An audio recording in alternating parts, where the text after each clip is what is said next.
Oke, kembali lagi sama gue Arsian. Nah, di sini kita akan ngebahas sebuah buku, yang mana buku ini adalah buku ciptaan dari atau karangan dari Dale Carnegie yang berjudul Leadership Mastery.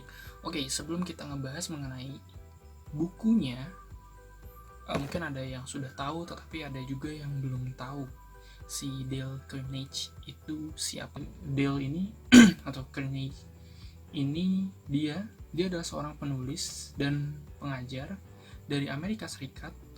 Dia sudah memiliki beberapa karya tulis, antara lain yang pertama adalah Make Yourself Unforgettable, yang kedua Public Speaking and Influencing Men in Business, terus ada How to Win Friends and Influence People, terus ada How to Stop Worrying and Start Living, ada lagi Lincoln the Unknown, dan masih banyak lagi kayak gitu. Teman-teman bisa cari sendiri di internet.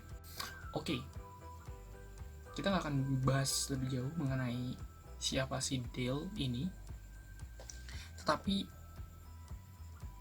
kita akan membahas lebih jauh mengenai sebenarnya apa saja yang ada di dalam buku ini. Oke. Sebelum kita bahas isinya, kita bahas dulu mengenai bukunya, ya. Jadi buku ini itu memiliki cover, soft cover. Jadi dia bukan hard cover ya.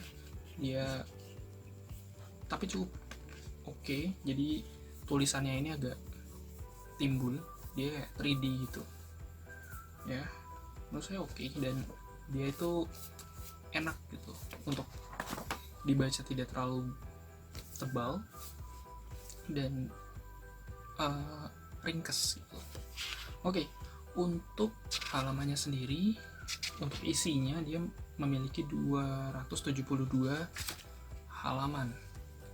Oke, dia memiliki 272 halaman, dan buku yang saya beli ini adalah buku cetakan yang ke-7, yang mana dikeluarkan di bulan Mei 2018 kayak gitu. Memang buku ini saya beli udah cukup lama gitu ya. Buku ini juga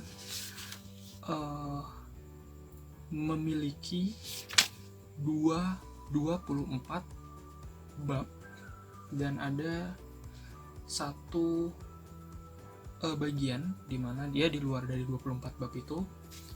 Nah, bagian ini adalah penjelasan mengenai 30 prinsip mengelola stres dan kekhawatiran. Jadi bisa dibilang Dale ingin memberikan step by step untuk kita bisa menjadi seorang pemimpin yang baik melalui buku ini gitu. Nah, dan setelah step-step sampai dengan di bab 24 itu selesai, kita seperti diberikan konklusi bagaimana prinsip mengelola stres dan kekhawatiran, yang mana hal ini adalah hal yang sering terjadi atau sering dimiliki oleh seorang pemimpin kayak gitu, karena mereka di bawah tekanan, bisa dibilang kayak gitu. Walaupun di dalam buku ini juga dikatakan bahwa sebenarnya pemimpin itu bukan hanya dimiliki oleh seorang CEO, bukan hanya dimiliki oleh seorang manajer dari suatu perusahaan, atau misalnya ketua bidang, atau misalnya ketua organisasi dan lain sebagainya, kepala keluarga atau siapapun itu. Tapi sifat kepemimpinan itu penting untuk dimiliki setiap orang, apapun posisinya kayak gitu. Ini yang dijelaskan di dalam buku ini juga. Nah, bab-bab atau bahasan-bahasan yang ada 24 tadi itu apa saja?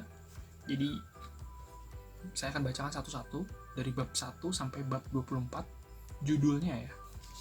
Itu. Untuk bab 1 itu membahas mengenai apa yang dilakukan oleh para pemimpin. Bab 2 mengenai komunikasi dan harapan. Bab 3 mengenai motivasi yang memberdayakan. Bab 4 itu mengenai cara membimbing yang menghasilkan perbedaan. Bab 5 itu ciri-ciri bakat kepemimpinan. Lalu bab 6 itu ada kualitas pakar kepemimpinan.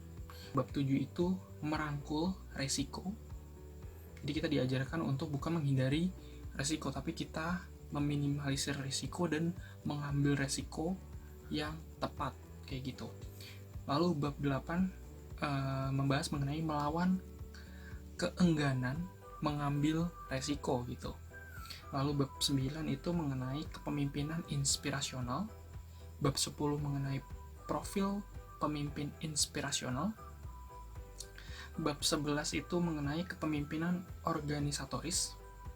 Lalu bab 12 itu mengenai siasat pemimpin organisatoris yang hebat.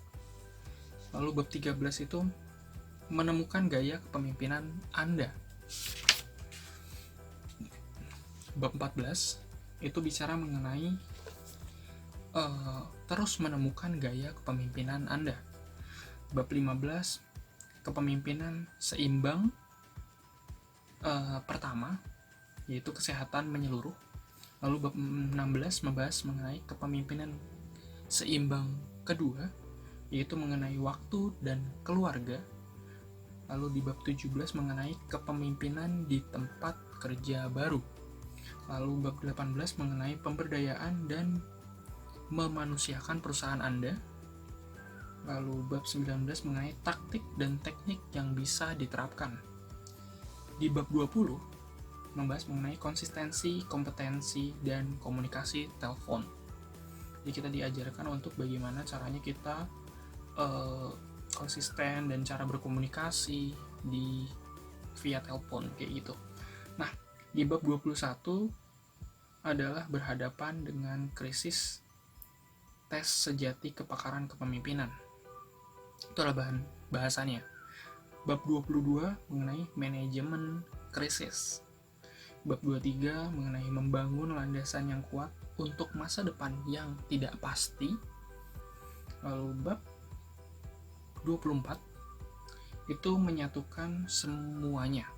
Kita diajarkan untuk menyatukan hal-hal tadi, poin-poin tadi, nilai-nilai tadi di bab 24 itu. Lalu di luar bab tadi yang udah saya katakan bahwa kita diberikan 30 prinsip mengelola stres dan kekhawatiran. Jadi bisa dibilang buku ini cukup lengkap ya. Buku ini cukup lengkap, dan di sini kita bukan hanya belajar mengenai teori-teori yang tadi saya bacakan gitu di setiap babnya, tetapi di buku ini juga diberikan langkah kerjanya. Jadi sebentar, saya coba cari contohnya di sini. Nah, jadi setelah kita menyelesaikan membaca di salah satu bab, maka kita akan diberikan langkah-langkah